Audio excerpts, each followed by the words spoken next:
గారు మహిళల కోసం కొట్లాడిన మొట్టమొదటి వ్యక్తి.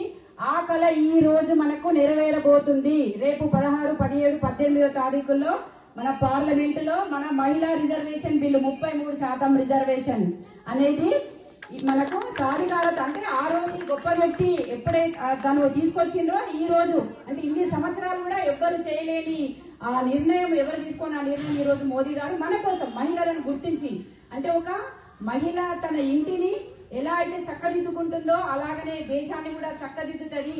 మహిళల చేతిలో పెడితే సురక్షితంగా సుసంపన్నంగా ఈ భారతదేశం వర్ధిల్లుతుంది అనే ఒక గొప్ప మనసుతో మనకి ఈ రోజు అవకాశం కల్పిస్తున్నారు. అంటే ఇంటి లోపలనే కాదు మన శక్తి, మనం బయట కూడా రాజకీయాలలో కూడా మనం ఉండి మన శక్తిని సత్తాను చాటే సమయం మనకు ఆసన్నమైంది. అందుకే ప్రతి ఒక్క మహిళ కూడా బయటికి రావాలి, ప్రతి ఒక్క ప్రోగ్రామ్స్ లో పార్టిసిపేట్ చేయాలి. ఈ రోజు చూడండి ఎంత